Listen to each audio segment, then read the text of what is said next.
I'm going to do a geometric nail design today, and I'm going to use two tones of blue. I'm going to use a light shimmery blue, and I'm going to use a darker teal blue. So this base coat that I'm applying right now is Coco & Claire's Aqua Mint Mist, number 364. And I'm going to do a thin coat, cure it, and then I'm going to do a second thin coat and cure it. For the opposite color, I'm going to use Infatuated. It's number 263, also from Coco & Claire. And I'm going to use a really long, thin nail art brush. Now, to make it easier for you to do long, straight lines, it's better to use the longest, thinnest nail art brush that you can. And you're not going to want to put a whole bunch of gel on the brush because it might pool on you. So once you get the one down the middle as straight as you possibly can, then you can kind of eye it and space them apart, going from side to side. You can do them closer together if you want, or you can do them farther apart. But for this example, I think the more lines that you can have, the more that the design is noticeable. Okay, so now I'm going to cure these.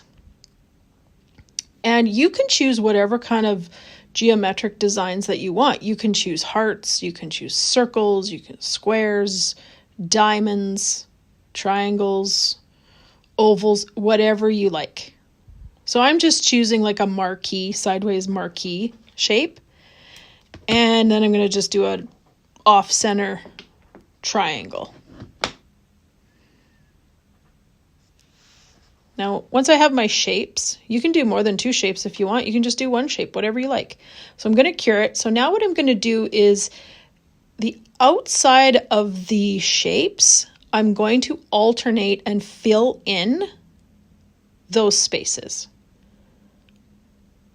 Okay, and I'm just marking ahead of time, and I'm not going to cure after I mark. I'm just marking to make sure that I don't screw up and I paint in the right spots.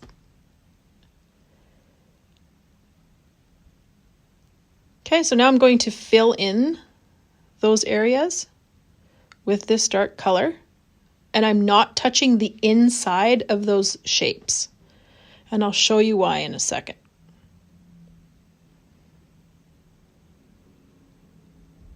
This is very satisfying for me to fill in and paint and coverage. I love painting walls as well, which makes me, I guess, kind of weird to some. But once I have all of these areas filled in the way I want them, I'm going to cure it. And then what I'm going to do is after I cure it, now what I'm going to do is I'm going to do the inside of the shapes. But I'm going to do the colors opposite. I'm going to fill in the opposite spaces. And once I fill it in, you'll see why we do that. Okay, so now I'm going to quickly fill in. I'm just speeding up the video here. Fill in those spaces and cure it.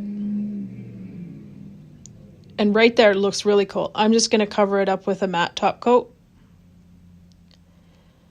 Cure it, and there you have it. Easy peasy. Very cool.